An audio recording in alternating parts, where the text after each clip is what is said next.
A boy who commands reality with a wand instead of the Force tears through the fabric of space and crashes into a jungle moon where Luke Skywalker trains the last hope of the Jedi Order.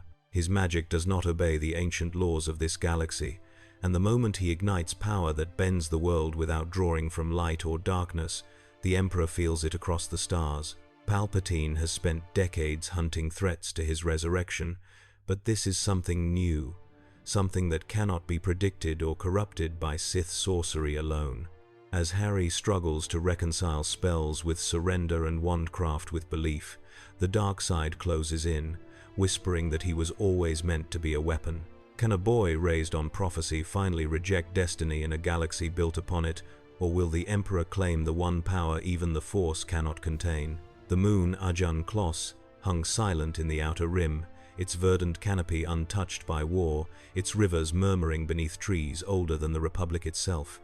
Here, where the Force pooled thick as morning fog, Luke Skywalker had built a temple from stone and vision, training a generation who would never bow to darkness.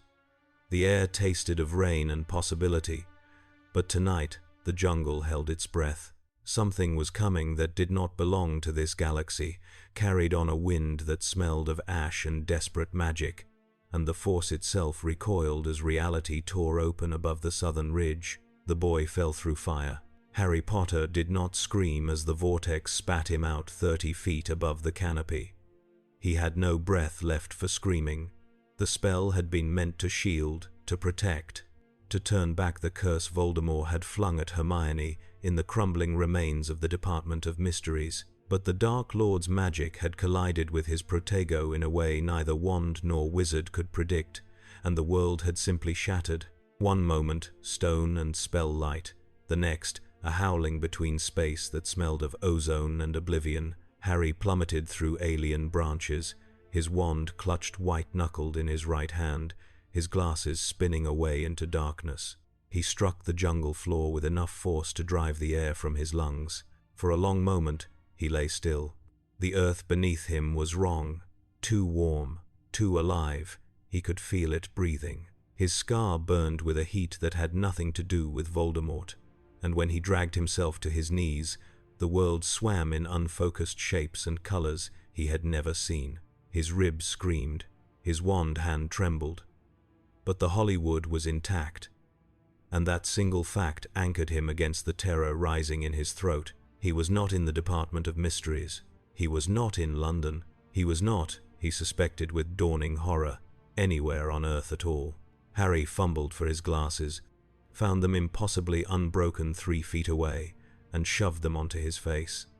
The jungle resolved into sharp detail, trees wider than Hagrid's hut, vines that glowed faintly in the twilight, a sky overhead that held no constellations he recognized, only a sweep of stars so dense they formed a river of light across the black. He stood slowly, wand raised, every nerve alive with the expectation of attack. Nothing came. The silence was absolute. No birds, no insects, only the distant sound of water and the rustle of leaves in a wind that felt like it was watching him. Harry swallowed hard. Lumos. The wand light flared, bright and familiar, and he nearly sobbed with relief. Magic still worked here. Whatever this place was, it had not stripped him of the one thing that made him more than helpless. He turned in a slow circle, cataloguing his surroundings with the paranoia Moody had beaten into him. Dense undergrowth. No path. No sign of civilization. He was alone, except he was not. The realization crept over him slowly, a prickling at the base of his skull that had nothing to do with dark marks or Death Eaters. Something was aware of him, not hostile, not yet, but present in a way that made his scar ache and his magic curl tight beneath his skin. Harry lowered his wand slightly, reaching out with senses he barely understood, the ones Dumbledore had tried to teach him to trust. The Force touched him like a question. Harry flinched. The sensation was nothing like magic. Magic was sharp, structured, a matter of will and word and gesture. This was vast and formless, a current that flowed through everything, asking nothing and offering everything if he would only let go. It brushed against his mind with the intimacy of legilimency, but there was no malice in it, no intent to invade, only curiosity. And beneath that curiosity, a presence, human, male, powerful, coming closer. Harry spun toward the sound of footsteps, one snapping up into a dueling stance. The undergrowth parted, and a man emerged into the clearing. He was younger than Dumbledore, older than Sirius, dressed in black robes that would not have looked out of place in the wizarding world if not for the strange tunic beneath and the cylinder of metal hanging from his belt. His face was weathered, kind, marked by old sorrows and older hope. His eyes were blue as summer sky, and in his hand he carried a weapon that blazed with emerald light. Harry's breath caught. The blade was not fire, not quite. It hummed with a sound that resonated in his bones, casting green shadows across the man's face, and the magic in Harry's veins recognized it as something other, not spell, not curse, but power nonetheless. The man raised his free hand slowly, palm out, a gesture of peace. "Easy," he said. His voice was low, calm, the kind of voice that had talked down frightened animals and desperate men. "I'm not here to hurt you." Harry did not lower his wand. "What is that?" The man glanced at the blade, then back at Harry. "A lightsaber, and what you're holding is something I've never seen before." He paused, and the green light dimmed as he pressed a switch on the hilt. The blade vanished, leaving only the hum in the air, and the after-image burned into Harry's vision. "My name is Luke Skywalker. You just fell out of the sky and landed in the middle of my academy. Want to tell me how that happened?" Harry's mind raced. Academy, robes, a sword made of light. None of it fit together with anything he knew, and the wrongness of it all threatened to crack the brittle composure holding him upright. But he had learned, through years of lying to the Dursleys and dodging Umbridge's questions, how to sound steady when his world was falling apart. "I don't know," he said, and it was mostly true. "There was a fight, a spell went wrong, and then I was here." Luke studied him with an intensity that reminded Harry uncomfortably of Dumbledore, not unkind, but searching. "A spell," he repeated slowly. "You're a magic user." It was not quite a question. Harry nodded anyway. "We don't have magic here," Luke said. "Not the way you mean it, but we have the Force. And the Force is screaming right now, because something just punched a hole through reality and dropped you into a galaxy that doesn't know what to do with you." He took a slow step forward, and Harry tensed. Luke stopped immediately. "You're hurt, exhausted, and you're a long way from home. Let me help you." Harry wanted to refuse, every instinct honed by a childhood of cruelty and an adolescence of war told him to run, to hide, to trust no one until he understood the terrain. But his ribs were grinding shards of glass with every breath, his head was pounding, and the look in Luke Skywalker's eyes was the same look Sirius had worn the night he offered Harry a home. Grief and hope, and the desperate need to save someone. Harry lowered his wand. "All right." Luke exhaled slowly, and the tension bled from his shoulders. "Thank you." He gestured back the way he had come. "The temple's not far. We'll get you fed, patched up, and then we'll figure out what happened." He paused. "What's your name?" "Harry," he said. "Harry Potter." Luke nodded once, as if committing it to memory. Then he turned and began walking, and Harry followed him into the jungle, into a galaxy that had no prophecy waiting for him, and toward a confrontation with the Force that would break every rule his magic had ever taught him. The Force had no rules, only surrender. The temple was not what Harry expected. He had imagined something like Hogwarts, all stone and towers and impossible architecture clinging to a cliff.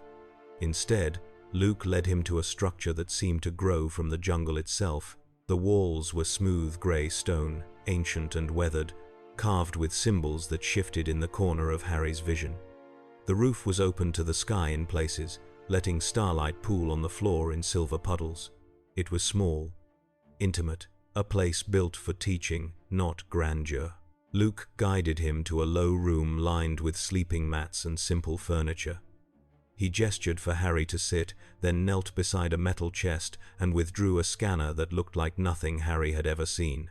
It was smooth, seamless, emitting a soft blue glow as Luke passed it over Harry's torso. 3 cracked ribs, Luke murmured, bruised lung. You're lucky you didn't puncture something. He set the scanner aside and reached into the chest again, producing a vial of thick, translucent gel. This is Bacta. It'll help with the healing. May I? Harry hesitated, then nodded. Luke's hands were steady and careful as he applied the gel to Harry's side, and the relief was immediate. The pain did not vanish, but it softened, became manageable, and Harry sagged against the wall with a shuddering breath. "Thank you," he said quietly. Luke capped the vial and sat back on his heels. "You're welcome." He was silent for a moment, his gaze thoughtful. "You said a spell went wrong. What were you fighting?" Harry's throat tightened. He did not know how to explain Voldemort to someone who had no context for Dark Lords or Horcruxes, or the war that had consumed his entire life. But Luke was waiting, patient and open, and something about the quiet of this place made it easier to speak. "A dark wizard," Harry said finally. "The darkest there is. He killed my parents when I was a baby. Tried to kill me too. Failed. He's been trying to finish the job ever since." Luke's expression shifted. "Not pity. Understanding. And you've been fighting him?" "Yes." "How old are you?" 15. Luke closed his eyes briefly, and when he opened them again, there was a pain in them that Harry recognized. The pain of someone who had sent children to war and would never forgive himself for it. 15, he repeated softly. "You're just a kid." Harry bristled. "I'm not." "I know," Luke interrupted gently. "I know you're not. But you should be." He stood, moving to the window and staring out at the jungle. "I was 19 when I blew up the Death Star. 23 when I faced the Emperor. I thought I was ready. I thought I understood what I was fighting for." He glanced back at Harry. "I was wrong, and it almost destroyed me." Harry did not know what a Death Star was, did not know who the Emperor was, but he understood the weight in Luke's voice, the cost of battles won at too high a price. "What did you do?" "I chose mercy over vengeance," Luke said, "and I nearly died for it, but it was the right choice, the only choice." He turned fully to face Harry. "You carry a weapon, you've been trained to fight, but tell me, Harry Potter, what do you believe?" The question struck Harry like a physical blow. What did he believe? He believed Voldemort had to be stopped.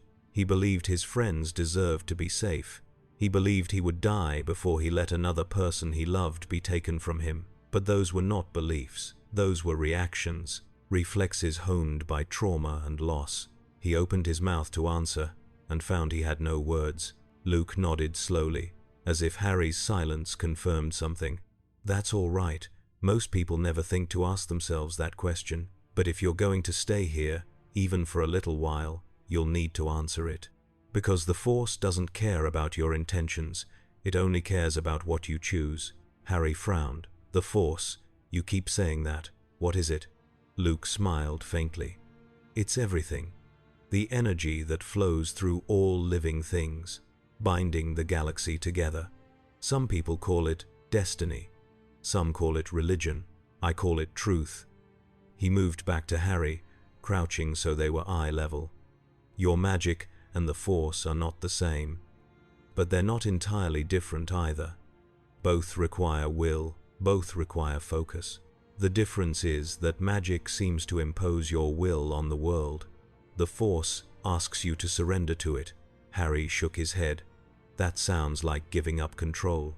"It is," Luke agreed, "and that terrifies you. I can feel it. You've spent your whole life fighting for control, because without it, you're helpless. But the Force isn't about control, Harry. It's about trust. And until you learn the difference, your magic and the Force are going to keep pulling you in opposite directions." The words settled over Harry like a shroud. He wanted to argue, wanted to insist that control was the only thing standing between him and death, between his friends and destruction. But the ache in his scar and the exhaustion in his bones made argument impossible. "I don't know how to do that," he admitted. "I know," Luke said, "but I can teach you. If you'll let me." Harry met his gaze, saw the same offer Dumbledore had once made, the same promise Sirius had tried to keep. A chance to be more than the weapon everyone needed him to be. A chance to choose. He nodded. Luke's smile was small but genuine. Good. Get some rest. Tomorrow, we start. He rose and moved toward the door, but Harry's voice stopped him. Luke, the Jedi turned. What if I can't do it? What if I'm not strong enough? Luke regarded him for a long moment, and when he spoke, his voice carried the weight of hard-won wisdom. Strength isn't about power, Harry. It's about standing up when everything in you wants to fall down. You've already done that more times than most people do in a lifetime. Don't stop now.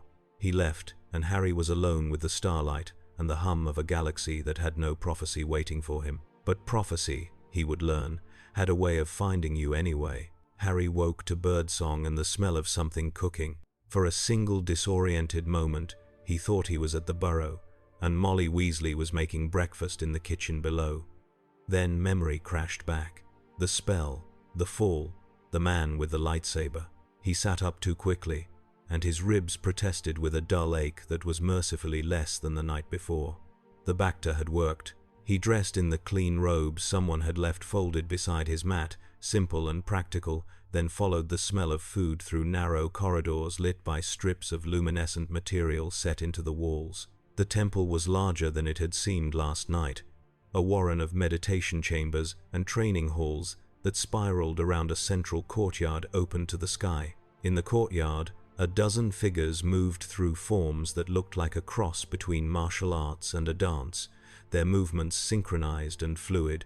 Students, Harry realized. Luke's students. They ranged in age from children no older than first years to adults who might have been teachers themselves. All wore similar robes, all moved with the same focused grace, and all of them stopped when they saw Harry. The silence was immediate and total. Harry froze. He was acutely aware of the wand tucked into his belt, of the foreignness of his face and clothes, of the way these strangers were staring at him with expressions ranging from curiosity to suspicion. He resisted the urge to reach for his wand. A woman stepped forward. She was tall, broad-shouldered, with skin the color of polished mahogany and silver threaded through her dark hair. Her eyes were sharp, assessing, and when she spoke, her voice carried the authority of someone who had commanded troops. "You're the one who fell from the sky." It was not a question. Harry nodded anyway. She tilted her head slightly, studying him with the same intensity Luke had shown. "I am Kira Ven. I teach combat here. Luke says you wield a weapon we've never encountered. Is that true?" Harry's hand moved instinctively to his wand. "Yes. Show me." It was a test. Harry could feel it. Not a challenge, exactly, but an evaluation. He drew his wand slowly, aware of the way every eye in the courtyard tracked the movement, and raised it to chest height. Lumos. The wand light flared, bright and steady, casting harsh shadows across the stone. The students murmured. One of the younger ones gasped. Kira's expression did not change, but something shifted behind her eyes. "Interesting," she said. "And what else can it do?" Harry hesitated. He did not want to cast anything destructive here, among people who had done nothing to threaten him, but he also understood that Kira would not be satisfied with light alone. He glanced around the courtyard, spotted a stone bench 20 feet away, and flicked his wand. Wingardium Leviosa. The bench rose smoothly into the air, hovering 5 feet off the ground. Harry held it there for 3 long seconds, then lowered it gently back into place. The courtyard was silent. Kira nodded once, as if confirming something.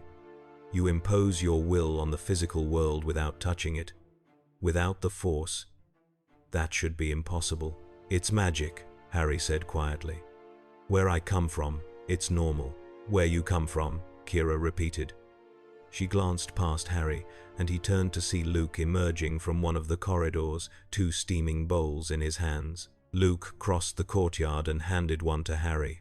It was some kind of porridge, thick and sweet-smelling, and Harry's stomach clenched with sudden hunger. "Eat," Luke said. "Then we'll begin." Kira stepped back, gesturing for the students to resume their exercises, and the courtyard filled once more with the sound of movement. Harry ate quickly, grateful for the food and the momentary reprieve from scrutiny. Luke ate in silence beside him, watching his students with an expression that was equal parts pride and worry. "They're curious about you," Luke said finally. "Some are frightened. Magic doesn't exist here, Harry. What you do breaks every law of reality they've been taught. You'll need to be patient with them." Harry swallowed a mouthful of porridge. "And you? Are you frightened?" Luke smiled faintly. "No. But I'm not most people." He set his bowl aside and stood. "Come. It's time you learned what the Force is." Harry followed him across the courtyard and into the jungle beyond. They walked in silence, Luke leading him along a narrow trail that wound between trees and over streams. The air was thick with humidity, alive with the calls of creatures Harry could not name. His scar had stopped aching, but the strange awareness he had felt last night was still there, a pressure at the edges of his mind that made his magic restless. Luke stopped in a small clearing, where the sunlight broke through the canopy in golden shafts. He turned to Harry, his expression serious. "Before we begin, I need you to understand something. The Force is not a tool, it's not a weapon. It's a living presence that flows through every atom of this galaxy, light and dark, life and death, creation and destruction. It holds all of it in balance, and it will not be commanded." Harry frowned. "Then how do you use it?" "You don't use it," Luke said patiently. "You open yourself to it. You let it guide you. That's the difference between a Jedi and a Sith. A Jedi seeks harmony with the Force. A Sith seeks to dominate it. Both can wield incredible power, but only one path leads to peace." Harry thought of Voldemort, of the way he bent magic to his will, twisted it into shapes that made Harry's soul recoil, of the way every spell he cast felt like conquest. And what if you can't let go? What if you're afraid of what will happen if you stop controlling it? Luke's gaze softened. "Then you'll never truly be free, and the Force will remain closed to you." Harry looked away. The words struck too close to truths he did not want to face. Truths about the way he had clung to vengeance after Sirius's death, about the rage that burned in him every time he thought of Voldemort, about the terror that he would lose control and become something monstrous. "I don't know if I can do that," he said quietly. "I know," Luke said, "but we're going to try." He moved to the center of the clearing and gestured for Harry to join him. "Sit, close your eyes. I want you to breathe. And while you breathe, I want you to reach out with your feelings. Not your magic, your feelings. Tell me what you sense." Harry sat cross-legged on the damp earth, his wand resting across his knees, and closed his eyes. He breathed, in, out, slow and steady. At first, there was nothing but the sound of his own heartbeat and the rustle of leaves. Then, gradually, the world began to expand. He felt the warmth of the sun on his face, the hum of life in the soil beneath him, the pulse of something vast and ancient that threaded through everything. The Force. It was not like magic. Magic was a fire in his chest, bright and demanding. This was a river, patient and eternal, and it was asking him to step into the current. Harry's breath hitched. The temptation to reach for it, to grasp it the way he grasped his wand, was almost overwhelming. But Luke's voice cut through the impulse. "Don't grab it. Just feel it. Let it wash over you." Harry tried. He tried to relax, to release the iron grip he kept on his emotions. But the moment he loosened his hold, fear surged up like a wave. Fear of drowning, fear of losing himself, fear that if he stopped fighting for control, he would never get it back. His eyes snapped open, his chest heaved. Luke knelt beside him, his hand steady on Harry's shoulder. "It's all right. Breathe."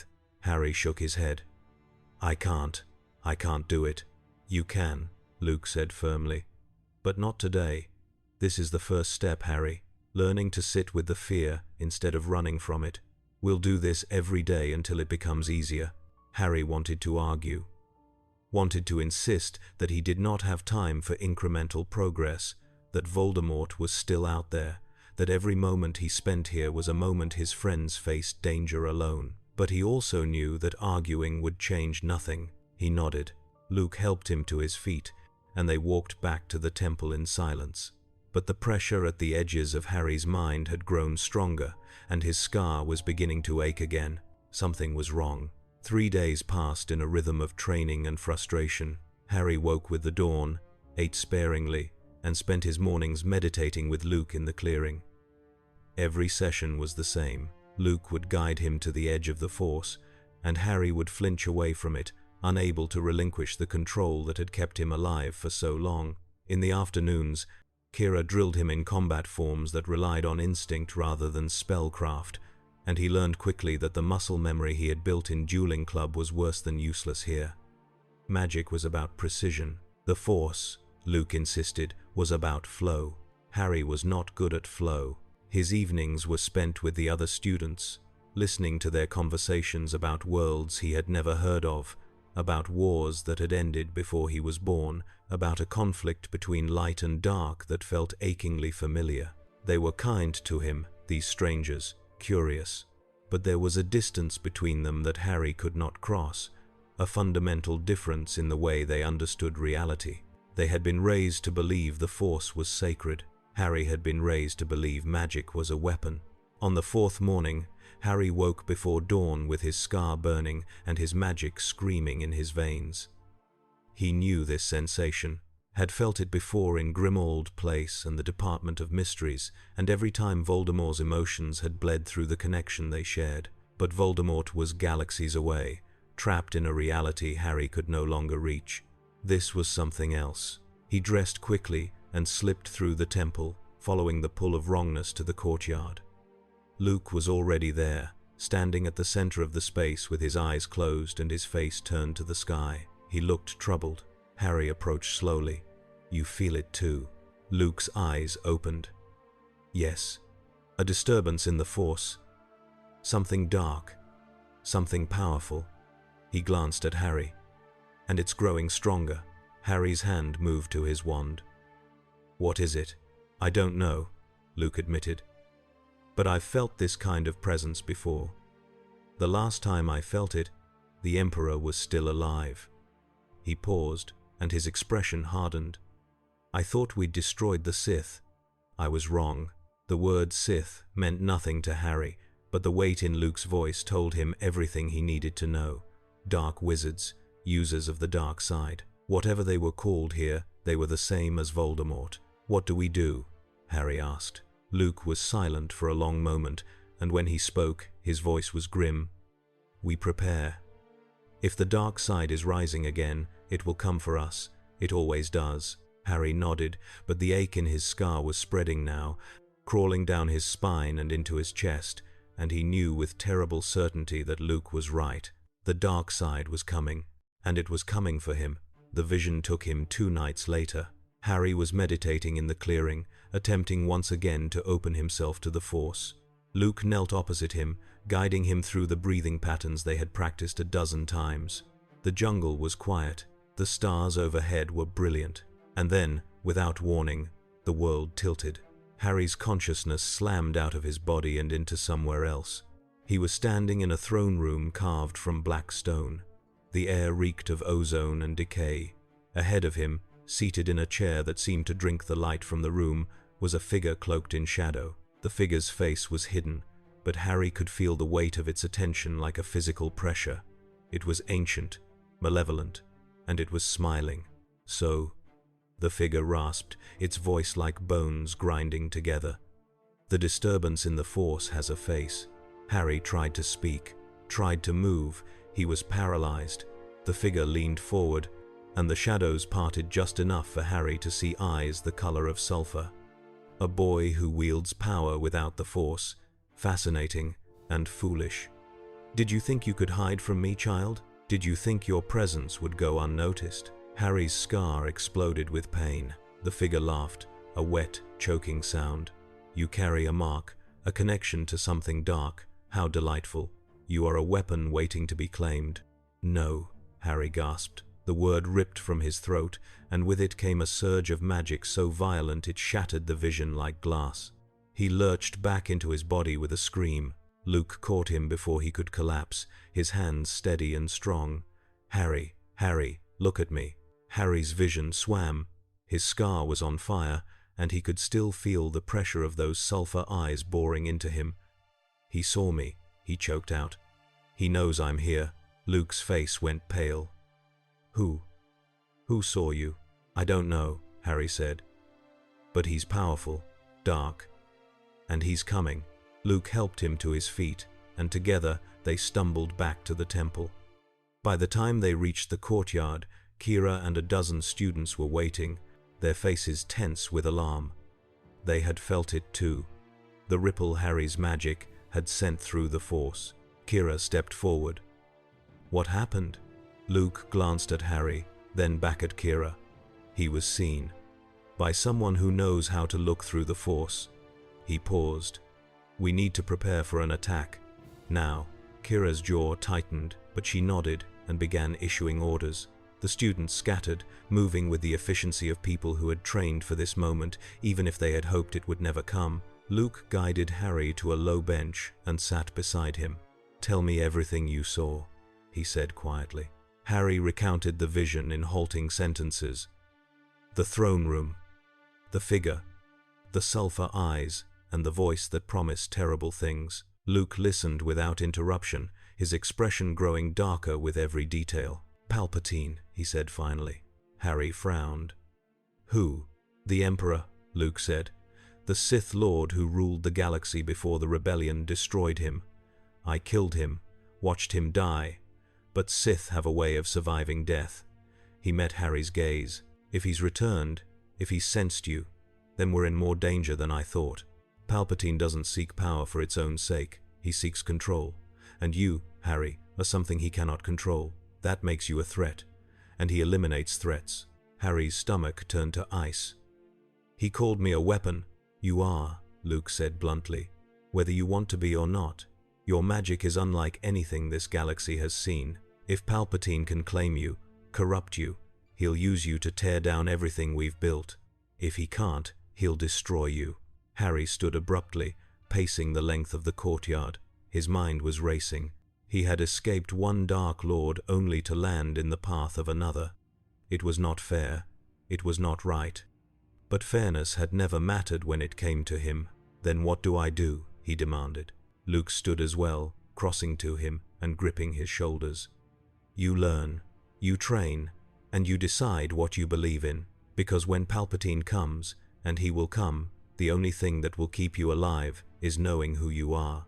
Harry wanted to scream, wanted to insist that he did not have time to learn, that prophecy and destiny and all the things that had haunted him his entire life were closing in again. But Luke's gaze was steady, and his voice was the same voice that had talked Harry through panic every morning for a week.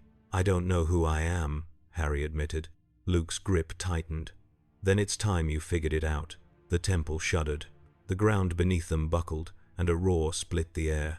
Harry spun toward the sound and saw, descending through the canopy in a cloud of fire and smoke, a ship unlike anything he had ever imagined. It was massive, angular, black as the void, and bristling with weapons that glowed red in the twilight. Luke's face went hard as stone. "Everyone, defensive positions." Now, the students scattered. Kira ignited her lightsaber, the blade burning blue, and took position beside Luke. Harry drew his wand, his heart hammering, and watched as the ship landed in the jungle beyond the temple with a deafening crash. The ramp lowered. Figures emerged, and at their head, striding forward with the confidence of someone who had never known defeat, was a man in black armor that seemed to swallow the light. Luke's voice was a whisper. "No." The man stopped at the edge of the clearing. He was tall, broad, his face hidden behind a mask that gleamed like polished bone. When he spoke, his voice was deep and resonant, amplified by the technology in his armor. "Luke Skywalker. It has been a long time." Luke ignited his lightsaber, the green blade humming to life. "You're dead." "Death," the man said, "is a matter of perspective." He turned his gaze toward Harry, and even through the mask, Harry could feel the weight of it. "And you must be the disturbance, the boy who wields impossible power. My master is most interested in you." Harry's scar burned. "Who are you?" The man tilted his head slightly, and when he answered, there was something almost amused in his tone. "I am what remains of Anakin Skywalker, But you may call me by the name the galaxy knows, Darth Vader. Luke's blade dipped slightly, and his voice broke. Father.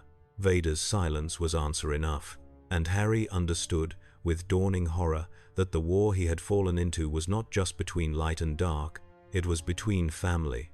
The galaxy held its breath.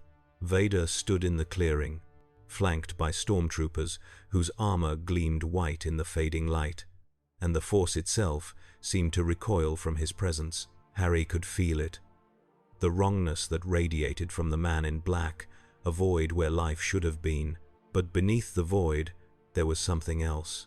Pain, rage, and a grief so deep it threatened to drown the world. Luke's lightsaber trembled in his hand. You died. I felt you die. You felt what I allowed you to feel, Vader said. His voice was calm, almost gentle, and that made it worse. The Emperor preserved me, resurrected me, bound my life to his own, and when you destroyed him, you shattered the chains that held me. I should be grateful. He paused. But gratitude is not what I feel. Luke stepped forward, placing himself between Vader and the temple. Then what do you feel? Purpose, Vader said simply. The Emperor taught me that attachment is weakness, that love is chains, and in his death I learned he was right. I am free now, Luke, free to serve the dark side as it was always meant to be served, without sentiment, without mercy. That's not freedom, Luke said, his voice raw. That's slavery, is it? Vader tilted his head slightly, and the gesture was almost curious. You speak of freedom, yet you bind yourself to the light. You speak of choice, yet you train children to follow a code that demands sacrifice. Tell me, son, how are you any different from the Emperor? Luke flinched. The question struck him like a physical blow, and Harry saw the doubt flash across his face before he could bury it. Vader saw it too. You know I am right, Vader continued. The Jedi failed because they were too rigid, too afraid. I offer a better way. Strength without weakness, power without limitation. Join me, Luke. Together, we can reshape the galaxy into something worthy. No. Luke's voice was steady now, the doubt burned away by something harder. I've walked that path, I know where it leads, and I will not take it again. Vader's silence stretched long enough that Harry thought he might turn and leave. Then, with a gesture almost too fast to follow, the Sith Lord raised his hand, and Luke flew backward as if struck by a giant fist. He crashed into the temple wall with a sickening crack and crumpled to the ground. Kira screamed and charged. Her lightsaber met Vader's in a blaze of blue and red light, and the courtyard exploded into chaos. The stormtroopers opened fire, bolts of crimson energy lancing toward the students who scattered for cover. Harry threw himself behind a stone pillar, his mind racing. This was not a duel, this was a massacre, and he had no idea how to stop it. His wand was in his hand before he consciously decided to draw it. He leaned around the pillar, spotted a cluster of stormtroopers advancing on a group of younger students, and shouted the first spell that came to mind. Stupefy. The red light erupted from his wand and slammed into the lead trooper's chest. The man went down hard, and his companions turned toward Harry in unison. Harry ducked back behind the pillar as blaster fire chewed through the stone inches from his head. This was insane. He needed to think, needed to plan, but there was no time. Kira was barely holding her own against Vader, her blade a blur of desperate parries, and Luke was still motionless against the wall. If Harry did not do something, everyone here was going to die. He closed his eyes and reached for the Force. Not the way Luke had taught him, not with surrender or trust or any of the things that required letting go. He reached for it the way he reached for magic, with need and will and desperation, and to his shock, the Force answered. It surged into him like a tidal wave, wild and uncontrolled, and Harry's magic flared in response. The two powers collided, and the air around him ignited. Light and shadow twisted together, forming shapes that should not exist. Harry opened his eyes and saw his wand glowing brighter than he had ever seen it, pulsing with energy that was neither wholly magic nor wholly the Force. He pointed it at the stormtroopers, and let the power loose. Expulso. The explosion tore through the courtyard with enough force to shatter stone.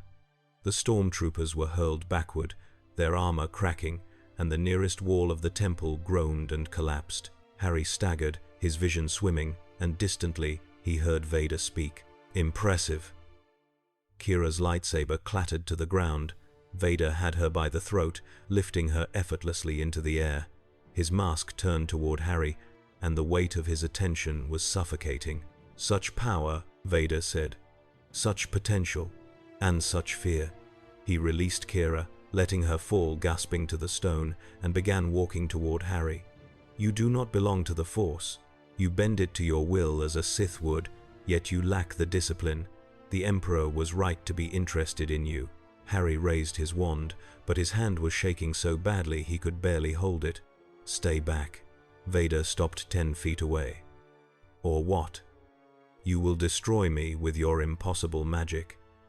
He gestured toward the courtyard, where fires burned and students lay wounded. Look at what you have wrought, child. Look at the destruction you cause when you reach for power without understanding. This is what the dark side offers, strength, but at a cost you cannot imagine. Harry's scar was screaming. His magic was a bonfire in his chest, raging against the leash he had kept on it for so long. And beneath the rage he felt the pull, the same pull he had felt when the Sorting Hat had whispered about Slytherin, when Voldemort had offered him power in exchange for servitude. It would be so easy to give in, to let the darkness take him, to stop fighting and simply be the weapon everyone seemed to want. No, he said through gritted teeth. Vader tilted his head. No, I'm not like you, Harry said. I won't be. You already are, Vader said. The mark on your forehead, the rage in your heart. You have been touched by darkness, boy, and darkness does not let go.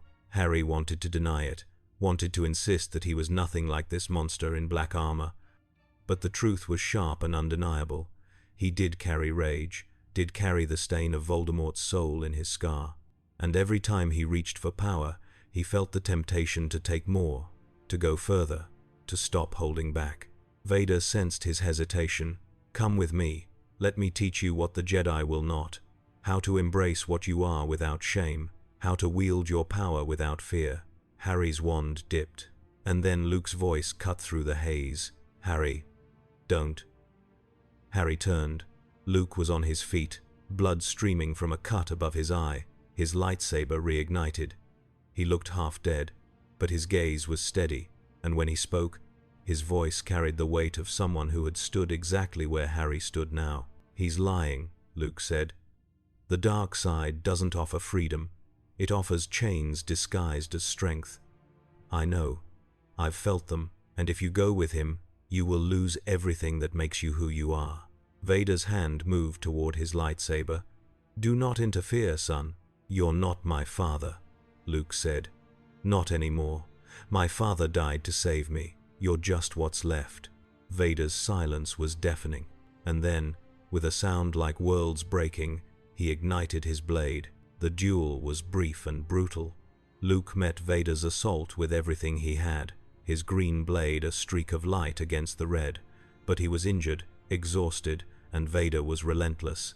Within seconds, Luke was driven to his knees, his lightsaber knocked from his hand, Vader's blade hovering an inch from his throat. Harry, Luke gasped. Run. Harry did not run. He raised his wand, and this time he did not reach for the Force. He reached for magic, pure, unfiltered, the magic that had saved him from Voldemort a dozen times over, and he poured every ounce of it into a single spell. Protego Maxima. The shield erupted around Luke in a dome of silver light, and Vader's blade bounced off it with a shriek of energy. The Sith Lord stepped back, his mask turning toward Harry, and for the first time, Harry heard surprise in his voice. What is this? Magic, Harry said. Not the Force, not the dark side, mine. Vader studied him for a long moment.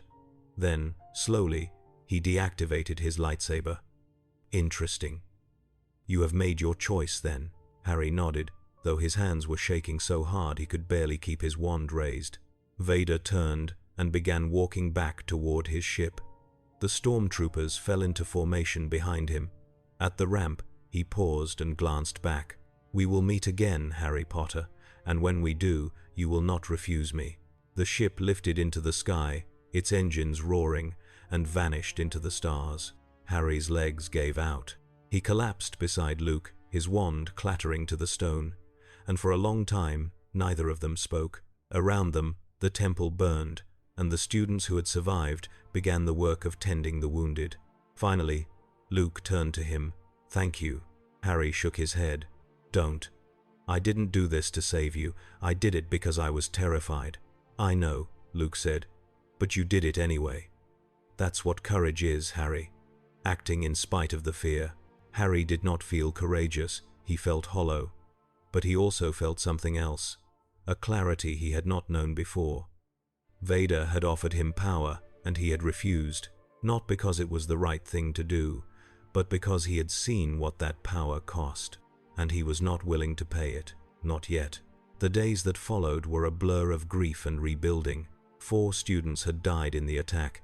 8 more were injured badly enough that they needed to be evacuated to a medical facility on the nearest Republic world. The temple itself was scarred, walls cracked and scorched, the courtyard a ruin of broken stone and ash. But Luke refused to abandon it. This was his home, his legacy, and he would not let the dark side drive him from it. Harry helped where he could. He was not strong enough to lift the heavy stones that needed moving, but his magic could mend what hands could not, and he spent hours each day repairing walls and sealing cracks with spells that made the other students stare. They no longer looked at him with suspicion. Now, they looked at him with something close to awe. He hated it. At night, Harry lay on his mat and stared at the stars through the open roof, replaying Vader's words over and over. "You have been touched by darkness, boy, and darkness does not let go." The Sith Lord had seen something in him that Harry had spent years trying to ignore, a shadow that lived in his scar, in his rage, in the magic that burned too hot to control. Voldemort had marked him, and the mark would never fade. On the 5th night, Luke found him sitting alone in the ruined courtyard, his wand balanced across his knees. The Jedi sat beside him without speaking, and for a long time they simply watched the moon's rise. "You're thinking about what he said?" Luke observed finally. Harry nodded. "So am I," Luke admitted. "Vader has a way of finding the truth that hurts most. It's one of the reasons he's so dangerous." "Is he right?" Harry asked quietly. "Am I already lost?" Luke was silent for a long moment. Then he said, "Do you know what the dark side is, Harry? It's not evil, not exactly. It's fear taken to its extreme. Fear of death, fear of loss, fear of powerlessness. The dark side promises to take that fear away, to make you strong enough that nothing can hurt you. But what it doesn't tell you is that strength bought with fear is brittle. It shatters the moment you're tested." Harry frowned. "Then how do you fight it?" "You don't," Luke said. "You face what you're afraid of and choose to act anyway. That's the light side, not the absence of fear, the willingness to walk through it." Harry looked down at his wand. "I don't know if I can do that." "You already have," Luke said. "When Vader offered you power, you refused. That took more courage than any duel." Harry shook his head. "I didn't refuse because I'm brave. I refused because I'm scared of what I'll become. And that," Luke said gently, "is exactly why you're not lost." Harry did not have an answer for that, but the weight on his chest eased slightly, and for the first time since the attack, he felt like he could breathe. Luke stood and offered Harry his hand. "Come, there's something I want to show you." Harry took his hand and let Luke pull him to his feet. They walked through the temple to a chamber Harry had not entered before. It was small, circular, lit by a single shaft of moonlight that fell through a gap in the roof. At the center of the chamber stood a pedestal, and on the pedestal rested a crystal. It was no larger than Harry's thumb, faceted and flawless, glowing with a soft blue light. "A kyber crystal," Luke said. "The heart of a lightsaber. They're attuned to the Force, and they choose their wielder. No two are alike." Harry stared at the crystal. "Why are you showing me this?" "Because I want you to try something," Luke said. "I want you to reach for the Force again, not with your magic, not with control. Just open yourself to it and see what happens." Harry's chest tightened. "Luke, I can't." "I know you're afraid," Luke interrupted. "But fear is not the enemy, Harry. Letting fear control you is. Trust me, please." Harry looked at the crystal, then at Luke, and finally nodded. He stepped forward, placing his hands on either side of the pedestal, and closed his eyes. He breathed, in, out, slow and steady. And this time, when he reached for the Force, he did not reach with desperation or need. He reached with surrender. The Force flooded into him. It was nothing like magic. Magic was fire, sharp and demanding. The Force was water, cool and endless, flowing through him and around him and within him. It did not ask him to fight, it asked him to let go, and for the first time in his life, Harry did. The crystal flared. Light erupted from it, brilliant and blinding, and Harry felt something shift deep in his chest. The connection he had always felt to his magic, the tether that bound him to his wand, twisted and expanded. It was still there, but now there was something else alongside it. A second current, a second truth. The Force recognized him. Harry opened his eyes and found the crystal glowing brighter than before, its light pulsing in time with his heartbeat. Luke was smiling. "You did it," the Jedi said quietly. Harry stared at the crystal, at the light that seemed to hum with welcome, and felt tears prick his eyes. He had spent his entire life believing magic was all he had, that without his wand, he was nothing. But the Force did not care about wands. It cared about belief, and for the first time, Harry believed in something other than survival. Luke placed a hand on his shoulder. "The crystal has chosen you, Harry. That means you're ready to build a lightsaber." Harry looked up sharply. "What?" "You'll need one," Luke said. "If Vader returns, and he will return, magic alone won't be enough. But a lightsaber bonded to the Force and wielded by someone who understands both power and restraint, that might be." Harry wanted to protest, wanted to insist that he was not ready, that he did not deserve this. But the crystal's light was steady, and Luke's gaze was certain. He nodded. "Then we begin tomorrow," Luke said. "Tonight, rest. You've earned it." Harry left the chamber, the crystal's light still burning in his mind, and returned to his mat. He lay down and closed his eyes, and for the first time since he had fallen into this galaxy, he slept without nightmares. The Force was with him, and he was not alone. Building a lightsaber was nothing like learning magic. Magic required incantations, gestures, years of practice to master the delicate balance between intent and execution. A lightsaber required only belief. Luke led Harry to a workshop buried deep within the temple, a room filled with tools and components that looked more like the inside of a Muggle machine shop than anything Harry associated with mysticism. But as Luke explained the process, Harry began to understand.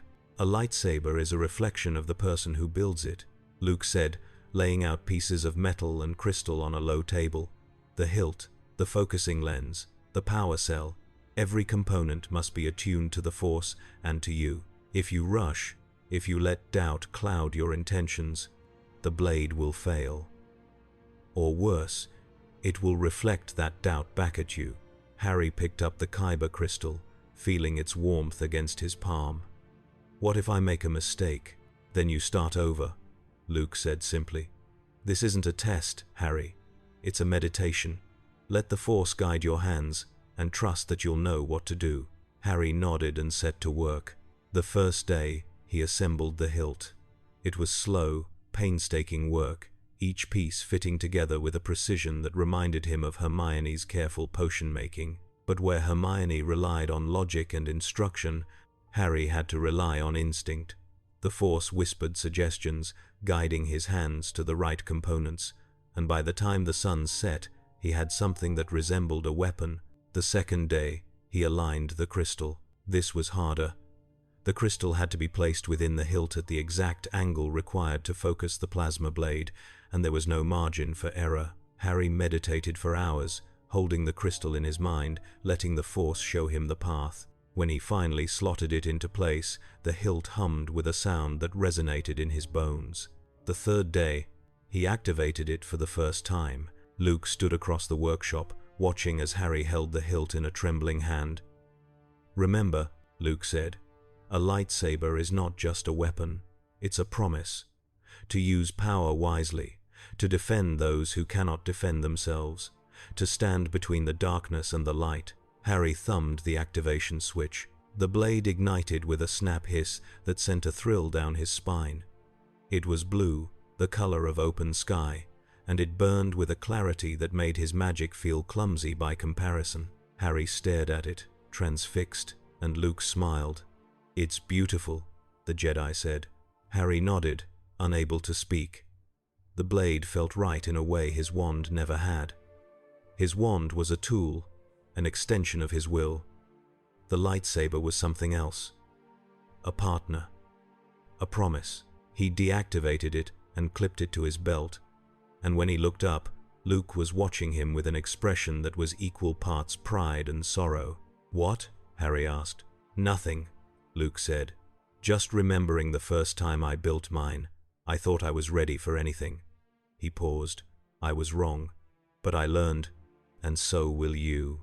They left the workshop and returned to the courtyard, where Kira was drilling the students in lightsaber forms. She stopped when she saw Harry, her gaze dropping to the hilt at his belt, and nodded once. A gesture of respect. Harry felt something shift in his chest. These people did not see him as the boy who lived or the chosen one or any of the titles that had been forced on him. They saw him as one of them. A student. A warrior. Someone learning to walk the same path. It was terrifying. It was liberating. That night, Harry stood alone in the clearing where he had first tried to touch the Force. He ignited his lightsaber and held it aloft, watching the blue light cast shadows across the trees. Then, slowly, he began to move through the forms Kira had taught him. They were simple, basic, but the lightsaber responded to each motion with a precision that made his heart race. He was not good yet, but he was learning. And for the first time in his life, that felt like enough. The Emperor's summons arrived on the 7th day. It was not delivered by ship or messenger. It came as a vision, searing itself into Harry's mind while he slept. He was in the throne room again, the one carved from black stone, and Palpatine sat before him with his sulphur eyes gleaming. "You have grown stronger, boy," the Emperor rasped. "Skywalker has taught you well, but you cannot hide from me. I know where you are, I know what you carry, and I will have you." Harry tried to speak, to move, but the vision held him paralyzed. Palpatine leaned forward, his voice dropping to a whisper. "You think you can resist the dark side? You think you can wield the Force without paying its price? Foolish child, you are already mine. You simply do not know it yet."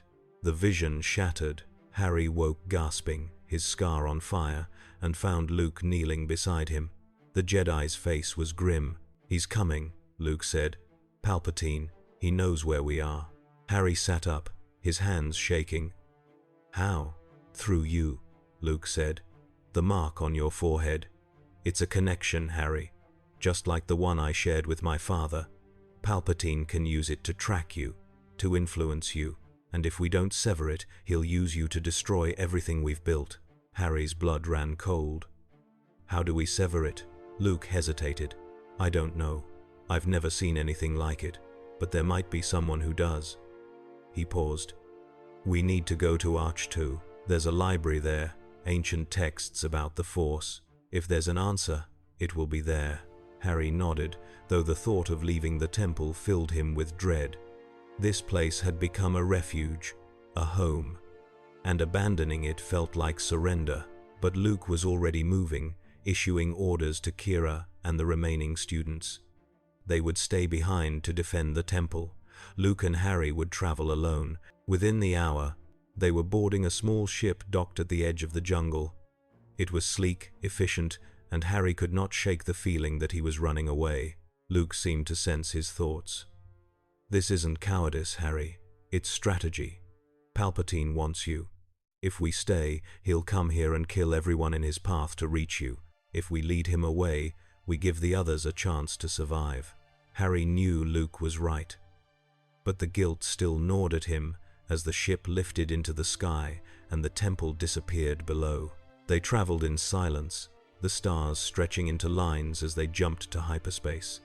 Harry sat in the co-pilot's chair, staring out at the swirling blue void, and tried not to think about the vision, about Palpatine's eyes and the certainty in his voice. "You are already mine." Beside him, Luke piloted with the ease of someone who had spent years in the cockpit. But his jaw was tight, and his hands gripped the controls with a tension that spoke of old fears. "Tell me about Palpatine," Harry said finally. Luke exhaled slowly. He was the most powerful Sith Lord in 1,000 years. He orchestrated the fall of the Republic, the creation of the Empire, and the genocide of the Jedi. He ruled through fear and manipulation, and he was so strong in the dark side that even his death couldn't contain him. "He came back once before. I thought we'd stopped him for good." He glanced at Harry. "I was wrong." Harry thought of Voldemort, of the way he had clung to life through Horcruxes and possession and sheer refusal to die. He made himself immortal. "Yes," Luke said. "Through dark science and Sith sorcery. He transferred his essence into cloned bodies, and each time we destroyed one, he simply moved to another. The last time, we destroyed the cloning facility. We thought that would be the end." He paused. "But the dark side is patient, and Palpatine has had years to rebuild." Harry's scar throbbed. "And now he wants me." "Yes," Luke said, "because you're something new, something he can't predict or control, and that terrifies him." Harry almost laughed. The idea that he could terrify someone like Palpatine was absurd, but Luke's expression was serious, and Harry realized the Jedi was not exaggerating. "What if I can't stop him?" Harry asked quietly. Luke was silent for a long moment. Then he said, "Then you'll do what I did. You'll fall, and you'll get back up. Because that's what heroes do, Harry. Not fight without fear, but fight despite it." Harry wanted to believe him. Wanted to believe that he could face Palpatine and emerge intact. But the weight of his scar and the memory of Vader's words made belief feel impossible. They dropped out of hyperspace above a planet that looked like it had been carved from storm clouds and rage. Ahtu was a world of water and jagged stone, its surface broken by towering islands that jutted from the sea like the bones of some ancient giant. Luke guided the ship toward the largest island, landing on a flat plateau near a cluster of ruins. "This is it," Luke said. "The first Jedi temple. The texts are inside." They disembarked and climbed the stairs toward the temple. The wind howled, cold and biting, and Harry pulled his robes tighter around himself. At the top of the stairs, a doorway yawned open, dark and uninviting. Luke stepped through, and Harry followed.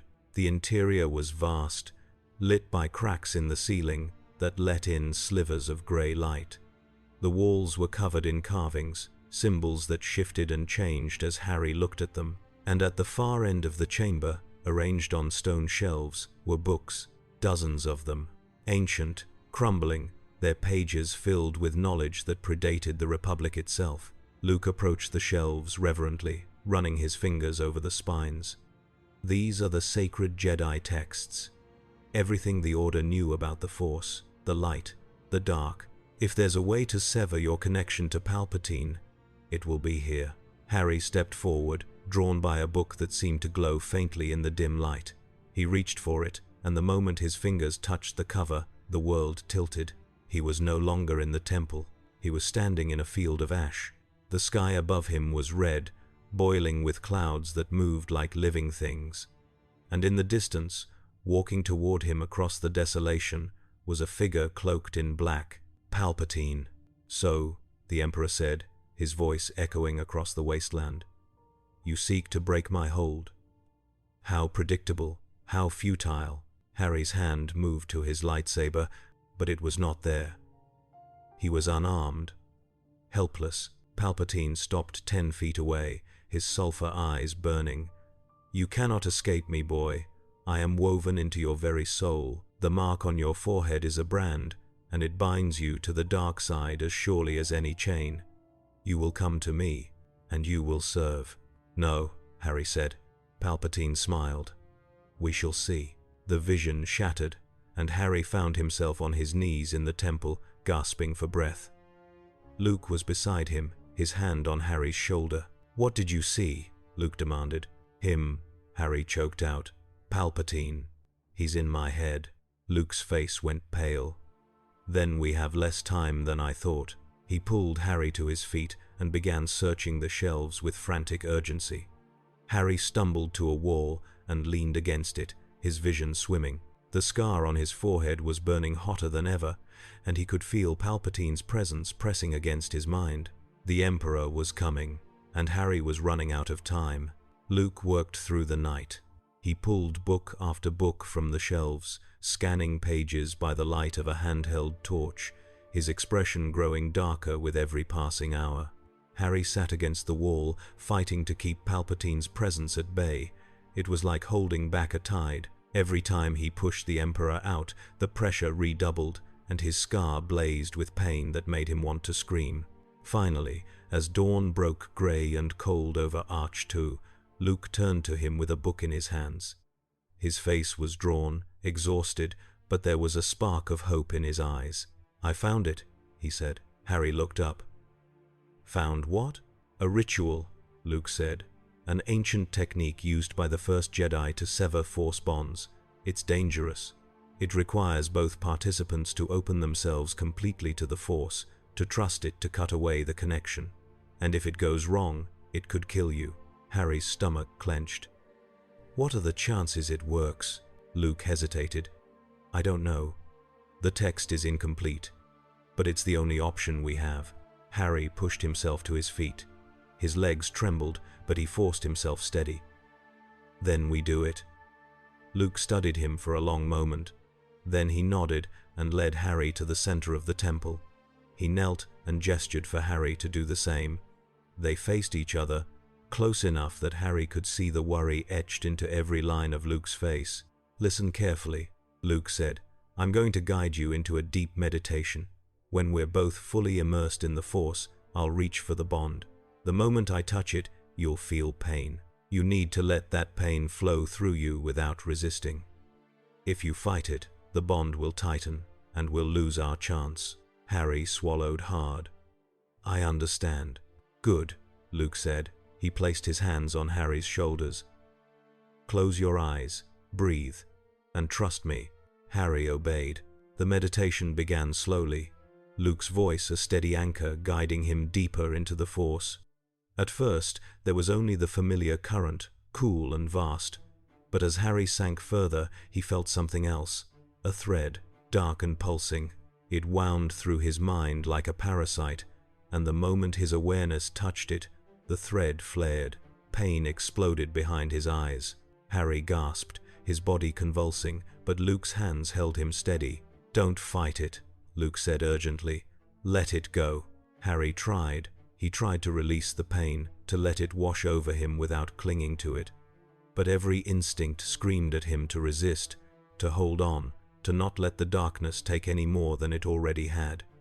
His scar was on fire, his magic was raging, and beneath it all, he could hear Palpatine laughing. You cannot sever what is already part of you, the Emperor whispered. Harry's eyes snapped open. I can't do this. Yes, you can, Luke said. His voice was firm, unyielding. Harry, listen to me. The dark side thrives on fear. It wants you to believe you're powerless, but you're not. You've already proven that. Now prove it again. Harry met Luke's gaze, saw the faith there, the certainty, and slowly, painfully, he closed his eyes again. This time, when the pain came, he did not fight it. He let it burn through him, let it consume every ounce of resistance, and in the space where the resistance had been, the Force surged. It was not gentle, it was a blade, cutting through the thread that bound him to Palpatine, severing the connection with a violence that made Harry scream. And then, abruptly, the pain stopped. Harry opened his eyes and found Luke staring at him, his face ashen. It's done. Harry touched his scar. It was still there, still raised and angry. But the burning was gone. The pressure was gone. He reached out tentatively with his senses and felt nothing. No Palpatine. No connection. He was free. He sagged forward, and Luke caught him. "Thank you," Harry whispered. "Don't thank me yet," Luke said grimly. "We've cut the bond, but Palpatine will know. And he will come for you himself." Harry nodded. He had expected as much. But for the first time since falling into this galaxy, he felt like he had a fighting chance. They left to the next morning, the ship climbing through the storm clouds and into the black. Harry sat in the co-pilot's chair, his lightsaber resting in his lap, and stared out at the stars. Somewhere out there, Palpatine was coming, and Harry would be ready. The fleet arrived without warning. Harry and Luke were halfway back to Ajan Kloss when the proximity alarms screamed. Luke swore and pulled the ship out of hyperspace, and Harry's heart stopped. They were surrounded. Star destroyers, dozens of them, massive, angular, their hulls bristling with weapons and fighters. And at the center of the formation, dwarfing even the largest destroyer, was a ship that looked like it had been forged from nightmares. It was black as the void, crowned with spires that crackled with red lightning, and it radiated a malice so profound that Harry could feel it through the Force. "The Eclipse," Luke whispered. "Palpatine's flagship." Harry's mouth went dry. "What do we do?" Luke's jaw tightened. "We run." He shoved the throttle forward, and the ship leapt toward the edge of the formation. Turbo laser fire erupted around them, bolts of green energy lancing through the black, and Luke threw the ship into a barrel roll that made Harry's stomach lurch. Fighters peeled off from the destroyers, TIE interceptors with wings that screamed through the vacuum, and they swarmed the ship like locusts. Luke's hands were a blur on the controls. He twisted and dove, using every trick he knew to stay ahead of the interceptors. But there were too many. A bolt clipped the starboard engine, and the ship shuddered. "We're not going to make it," Harry said. "We will," Luke said through gritted teeth. "We just need." The Eclipse fired. A beam of pure crimson energy lanced from the flagship's main cannon, and it struck the ship dead center. The shields collapsed, the hull groaned, and then, with a sound like the galaxy tearing in half, the ship exploded. Harry did not have time to scream. He was thrown forward, his restraints snapping, and the last thing he saw before the world went black was Luke reaching for him. When he woke, he was in a cell. It was small, featureless, lit by a single flickering light set into the ceiling. The walls were smooth metal, cold to the touch, and there was no door, no window, no way out. Harry sat up slowly, his head pounding. His lightsaber was gone, his wand was gone, he was alone. And then the wall in front of him shimmered and dissolved, and Palpatine stepped through. The Emperor was smaller than Harry had imagined, hunched, withered, his skin the color of old parchment. But his eyes were the same sulfur yellow Harry had seen in the visions, and the malice in them was a living thing. "At last," Palpatine said, "we meet face to face." Harry forced himself to stand. "Where's Luke?" "Alive," Palpatine said. "For now. Skywalker has proven remarkably resilient, but his time will come." He stepped closer, and Harry recoiled. "You, however, are far more interesting." Harry said nothing. Palpatine smiled. "You severed the bond. Clever. But it changes nothing. I do not need a connection to claim you, boy. I need only patience. And I am very patient." "I'll never join you," Harry said. "Of course you will," Palpatine said. "Not today, not tomorrow, but eventually, because you are afraid of your power, afraid of what you will become. And fear is the door through which the dark side enters." Harry clenched his fists. "You don't know anything about me, don't I?" Palpatine circled him slowly, his robes whispering against the floor. "You carry the mark of a dark wizard. You have killed, you have raged. And every time you reach for the Force, you feel the temptation to take more, to stop holding back, to become what you were always meant to be." Harry's chest tightened. "I'm not like you. You are exactly like me," Palpatine said. "The difference is that I have embraced what I am. And you are still pretending." He raised a hand, and Harry felt the Force slam into him like a fist. He was lifted off his feet, Pinned against the wall, unable to move, Palpatine stepped closer, until his face was inches from Harry's. "I will give you a choice," the Emperor said. "Serve me willingly, and I will spare Skywalker. Refuse, and I will make you watch as I tear him apart." Harry tried to speak, but the Force held his throat closed. Palpatine smiled. "You have 1 hour to decide." The wall reformed, and Harry was alone. The cell was silent. Harry slid down the wall and sat on the cold floor, his mind racing. 1 hour. 1 hour to decide whether to surrender or condemn Luke to death. It was not a choice. It was a trap, and Harry had no idea how to escape it. He closed his eyes and reached for the Force. It was there, distant but present, a current that flowed even through the metal walls. Harry latched onto it, not with desperation, but with the same surrender Luke had taught him. And as he opened himself to it, the Force answered. It showed him Luke. The Jedi was in a cell 3 levels below, his wrists bound in shackles that glowed red with energy. He was injured, bleeding from a dozen cuts, but his eyes were open and alert, and when the Force brushed against him, he looked up as if he could see Harry. "Don't do it," Luke whispered, though Harry knew he could not hear him. "Whatever he's offering, don't take it." Harry's throat tightened. He wanted to promise that he would find a way out, that he would save them both, but he had no plan, no weapon, no magic. All he had was the Force, and a choice. Harry stood and began to pace the cell. He thought of Sirius, of the way he had died because Harry had been too reckless to wait for help. He thought of Cedric, of the way his body had fallen in the graveyard. He thought of every person he had failed to save, and the weight of it pressed down on him like a mountain. But he also thought of Dumbledore's words, "It is our choices, Harry, that show what we truly are."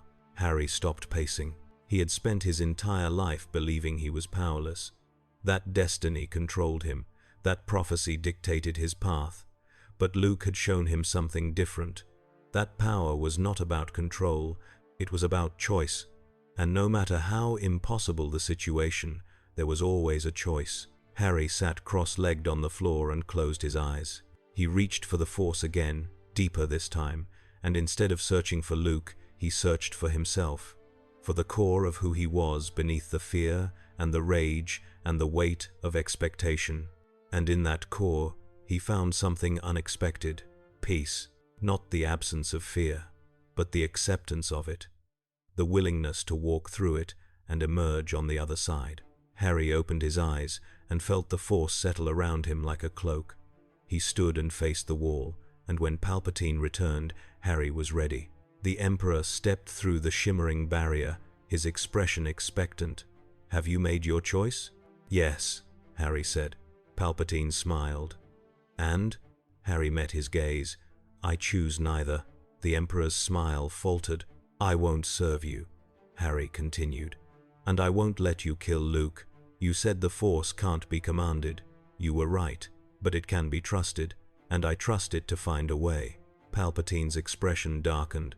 "Foolish child, you have no weapon, no power, you are mine." "No," Harry said, "I'm not." He reached for the Force, not with magic, not with control, but with surrender. And the Force answered. It surged into him, through him, around him, and Harry felt his magic flare in response. The two powers collided, twisted together, and for the first time, they did not fight for dominance. They harmonized. Harry raised his hand, and the wall exploded. Metal shrieked, sparks flew, and Harry walked through the wreckage, the Force and magic blazing around him like twin fires.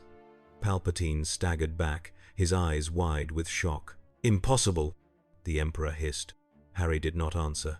He ran. He followed the Force to Luke's cell, tearing through doors and walls with bursts of magic that left the corridors smoking. Stormtroopers tried to stop him. He swept them aside. Blast doors tried to seal. He shattered them. And when he reached Luke's cell, he did not hesitate. Bombarda Maxima. The wall disintegrated. Luke stumbled out, his eyes wide. "Harry." "No time," Harry said. He grabbed Luke's arm and pulled him toward the nearest hangar. Behind them, alarms shrieked. Palpatine's voice echoed through the ship, promising death and torment. But Harry did not slow. They burst into the hangar and found a single ship still docked. It was small, unmarked, likely a scout vessel. Harry and Luke sprinted toward it, and Harry felt the Force scream a warning. He spun. Palpatine stood at the hangar entrance, flanked by royal guards in crimson armor. The Emperor raised his hands, and lightning erupted from his fingertips. It was not blue, it was black, writhing like living snakes, and it struck Harry square in the chest. Pain exploded through him. He fell to his knees, his vision whiting out, and distantly he heard Luke scream. The lightning was tearing him apart, burning through flesh and bone, and Harry knew that if it continued, he would die. But he also knew something else. The Force was in him now, and it would not let him go. Harry reached deep into the well of power within him, where magic and the Force had fused, and he pulled. The lightning twisted, bending away from him. And then, with a sound like thunder, it reversed. Palpatine's eyes went wide. The black lightning slammed back into the Emperor, hurling him across the hangar. The royal guards charged, but Luke was already moving. His lightsaber ignited, and he met them with a fury Harry had never seen. Harry struggled to his feet and stumbled toward the ship. His body was screaming, but he forced himself up the ramp and into the cockpit. Luke was there seconds later, his robes scorched and torn, and he slammed the controls forward. The ship lifted off. They burst through the hangar shield and into the black, the fleet around them erupting into chaos. But Harry barely noticed. He was staring at his hands, at the way they still glowed faintly with residual energy, and he realized what he had done. He had used the dark side's own power against it. Luke glanced at him, his expression unreadable. "You shouldn't have been able to do that." Harry swallowed hard. "I know." Luke said nothing more, but the silence was heavy with implications. They had escaped, but the cost of that escape was written in the glow that still clung to Harry's skin. The line between light and dark had never been thinner. They returned to Arjan Kloss to find the temple under siege. Vader had come in their absence, bringing with him an army of stormtroopers and war machines that ground the jungle into ash. Kira and the remaining students fought with desperate ferocity, their lightsabers blazing in the smoke, but they were outnumbered 10-1. Luke brought the ship down on the far side of the temple and leapt out before it had fully landed. Harry followed, igniting his lightsaber, and together they charged into the battle. It was chaos. Blaster fire filled the air, explosions rocked the ground, and at the center of it all, Vader stood like a pillar of darkness, cutting through students with mechanical precision. Luke roared and threw himself at his father, their blades meeting in a shower of sparks. Harry ran toward Kira. She was surrounded, her blade moving in frantic arcs to deflect the bolts raining down on her. Harry reached out with the Force, feeling its current, and pulled. The stormtroopers were yanked off their feet and hurled into the jungle. Kira turned, her eyes wide. "Harry." "Go," Harry said. "Get the students out. I'll hold them here." Kira hesitated, then nodded and ran. Harry stood alone in the courtyard, his lightsaber humming, and watched as the stormtroopers regrouped. There were dozens of them, maybe hundreds, and they were all advancing on him. He reached for the Force again, deeper this time, and felt it flood into him. But this time, it was different. This time, there was something else beneath it, something dark, the residue of the lightning he had reversed, the power he had pulled from Palpatine himself. It whispered to him, "Use me, take me, destroy them." Harry's hand trembled. The temptation was overwhelming. He could feel the power waiting to be unleashed, and he knew that if he let it loose, nothing in the courtyard would survive. Not the stormtroopers, not the machines, maybe not even himself, but the students would be safe. Harry raised his lightsaber, and then Luke's voice cut through the haze. "Harry, don't." Harry turned. Luke was still fighting Vader, but his eyes were on Harry, and the fear in them was palpable. "If you do this, you'll lose yourself," Luke shouted. "I've seen it happen. I've been there. Don't make the same mistake." Harry looked at the stormtroopers, at the machines, at the destruction they had wrought, and he thought about all the times he had been told he was a weapon, all the times he had been used and broken and forced to fight battles he did not choose. He thought about Sirius, about Cedric, about everyone who had died because Harry had not been strong enough to save them. And then he thought about Luke's words.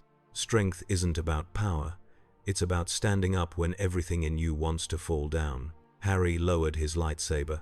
The darkness screamed at him to reconsider, to take the power and end this. But Harry turned away from it, and instead he reached for the light. The Force answered. It surged into him, pure and clean, and Harry raised his hand. The stormtroopers froze. Their weapons clattered to the ground, and then, gently, they were lifted into the air and carried away, deposited in the jungle far from the temple. Harry dropped to his knees, gasping. Luke was beside him in an instant. "You did it. You chose the light." Harry nodded weakly. But he could still feel the darkness inside him, coiled and waiting. It had not left. It had only retreated, and he knew it would return. Luke helped him to his feet, and together they turned to face Vader. The Sith Lord stood at the edge of the courtyard, his lightsaber deactivated, watching them with an expression Harry could not read. "You surprise me, boy," Vader said finally. "You had the power to destroy them, and you chose mercy instead." Harry met his gaze. "Mercy isn't weakness." Vader tilted his head. "We shall see." He turned and walked back to his ship, his stormtroopers falling into formation behind him. Within minutes, the fleet lifted into the sky and vanished, leaving the temple in ruins but the students alive. Luke stared after them, his expression troubled. "This isn't over," Harry nodded. "I know." But for the first time, he felt like he had a chance. He had faced the darkness and chosen the light, and he was still standing. The reconstruction took weeks. The temple was repaired stone by stone, its walls mended with labor and the Force. The students returned, battered but unbroken, and the training resumed. But something had changed. There was a weight in the air now, a sense that the war they had hoped to avoid was coming whether they were ready or not. Harry spent his days helping with the repairs and his nights meditating in the clearing. He could feel the darkness inside him, dormant but present, and he knew that ignoring it would only make it stronger. So, instead, he did what Luke had taught him. He faced it. Every night, he sat with the fear and the rage and the temptation, and he let them wash over him without giving in. It was exhausting. It was terrifying. But slowly, he began to understand the darkness was not his enemy. It was a part of him, and the light did not require him to destroy it, only to balance it. One night, Luke joined him in the clearing. They sat in silence for a long time, the stars overhead brilliant and cold. "You're doing well," Luke said finally. Harry shook his head. "I almost gave in. In the courtyard, I almost let it take me." "But you didn't," Luke said. "That's what matters." Harry looked at him. "What if next time I'm not strong enough?" Luke smiled faintly. "Then you'll fall, and you'll get back up. That's the only way any of us survive, Harry, by refusing to stay down." Harry wanted to believe him, but the memory of the lightning and the whisper of power was still fresh, and he knew that the next test would be harder. It always was. Luke stood and offered Harry his hand. "Come, there's someone I want you to meet." Harry took his hand and let Luke pull him to his feet. They walked back to the temple, where a ship had landed in the courtyard. It was sleek, unmarked, and as Harry approached, a woman emerged. She was tall, regal, her hair threaded with silver. Her eyes were kind but sharp, and when she saw Luke, she smiled. "Luke Skywalker, it's been too long." Luke embraced her. "Leia, thank you for coming." Leia pulled back and turned to Harry. "So you're the one everyone's talking about, the boy who fell from the sky and carries impossible power." Harry flushed. "I wouldn't say impossible." Leia studied him for a long moment. Then she smiled. "You remind me of my brother, stubborn, reckless, but good." She glanced at Luke. "He told me what happened, what Palpatine wants, and I'm here to help." Harry blinked. "How?" "By giving you a choice," Leia said. "The Resistance is reforming. We're gathering allies, building a fleet, preparing for the war we all know is coming. Luke believes you can help us, but only if you want to. No one will force you." Harry looked at Luke, then back at Leia. A choice. Not a prophecy, not destiny, just a choice.